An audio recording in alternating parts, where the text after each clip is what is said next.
So keep You're going, keep good. going. Hold it lower. Lower. So Lower? what do you think helps students stand out Clap. on resumes? Yep.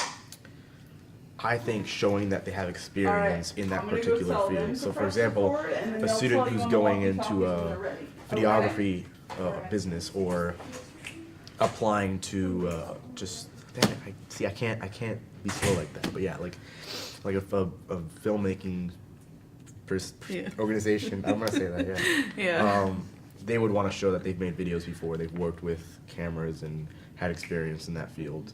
I think that would be something that stands out, and working in actual like projects and stuff. Like I'm not gonna say it like this, but you know what I mean. Like, Yeah. Yeah. So that would be a good like asset to your resume. I think better than just saying, "I want this job." Yeah. Keep going. Well, I'm seeing if they're about to start those. They'll tell us. Wait, Will they tell us? you guys gonna tell us when we start? Yeah. Okay. All right. keep going. So yeah. It So, says already full. have you, Okay, we're good. So, do you want to compliment? Huh?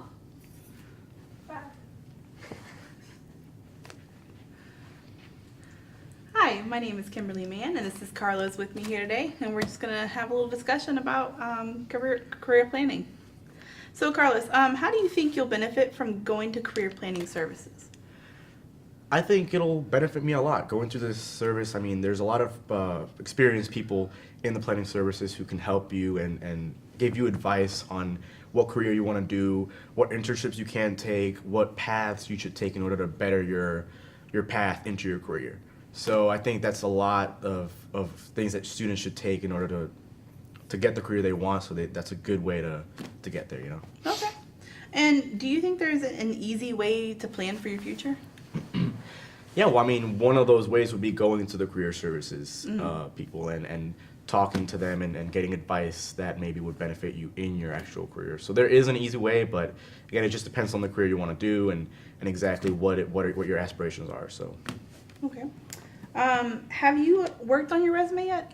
yeah, I have. I think yeah, sure. Okay. Do you think it's do you think it's ready for the workforce? I would say so. I mean, again, I'm a sophomore right now, so I haven't really had much internships to do or experience, like on-hands experience with exactly what I want to do. So right now, I wouldn't say it's ready for the workforce, but maybe in a couple of years, once I get internships under my belt and in my resume and show them that I've had experience in the field, then it'll be ready then. Yes. So have you considered going to career planning services to actually build your resume up? Yeah, I actually went my freshman year, but it's just they told me it was better to go later in your college career, like sophomore year, junior year. That's usually the time when students start to work on their internships and building the resume with actual experiences in their career. So it's like that way they can know what they're going to go for. Right, and basically. like you're sure of your major. You've taken a couple major classes, like the introductory classes and several classes to start you up with your major.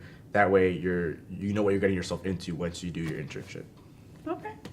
How do you think career planning can help students achieve their goals?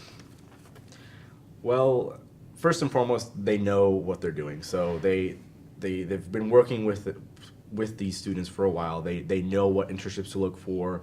They have connections, which I think is very important. So it can just help students, find connections in their work field and get those internships started. So rather than you just going out on the street and finding internships on your own, you can get these internships through the career planning services. So that's a very, very important thing that I think students, have, and they should take advantage of that. Going there and getting connections to get their internships, it's just such a good thing that we have in school. So Yeah, it really is. yeah. How much does a student's GPA affect their potential career, do you think?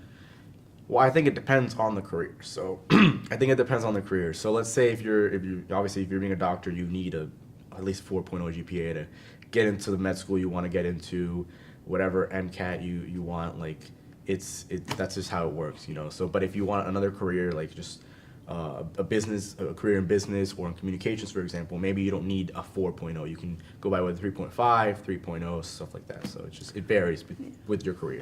But you're also saying that everyone should try to achieve. Right, at least higher than a 3.0 GPA. I mean, you should always reach for the sky, but we all, all our brains work differently. We all learn differently. So if you have a 4.0, 3.0, 3.5, it really just, as long as you do well in school and you think you're achieving your potential, I think you're fine.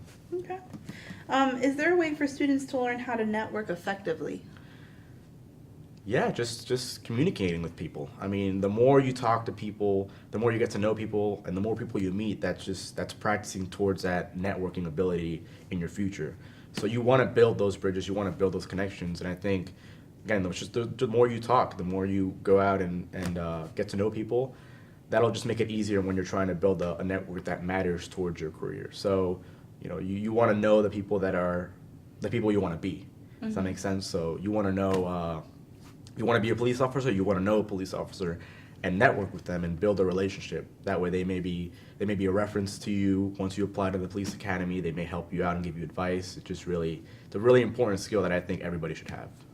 Yeah. What do you think helps students stand out on resumes?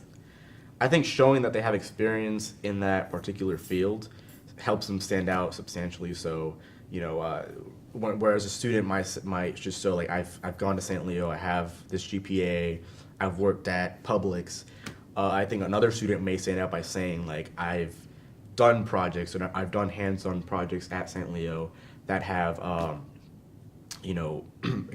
experienced me in this field. So I've done videography projects, I've done presentations or debates or something like that. Whatever it is, like, I feel like hands-on stuff shows them that you know what you're doing and you've been through that. So a person who might be applying to a videography organization, they want to show that they've done videos, they've done editing and been through the whole thing, So I feel like that's a good asset to that. Okay. And so with the videography and everything, so what if, say, to stand out on the resume as far as a let's say a biomed goes, do you think it's just like the projects in the classes, or is it like internships? Is it like, what exactly do you think makes like the standout pop? Right, for biology. Yeah, or like specifically. any other majors. Right, so what was your question again? Can you, so Yeah. you're asking So- like what specifically for each major? Yeah, they like need to do? pops, like for on a resume. Like, what do you think pops? Right, just doing something in that field. So if it's a biology major, they might say I did a lab or an experiment, testing different species in a lake, for example, and these are the results I got. For a communications major, they might say, if there's a lot of things in communication. So if you want to be a writer, you might say I've written several scripts. Here they are. If you want to be in production, you might say I've done a couple videos. Here are my videos. You just want to show them actual physical work that you've done in whatever field it is, to show them that, hey, like, I know what I'm doing. I've practiced this skill several times over and over again, and this is my proof. Okay. Have you considered furthering your education, like the master's or doctorate program? Maybe. I mean, it just depends on, in a couple of years, if things go my way. Because right now I'm a communication management major, and I still have 2 years before I graduate, so we'll see.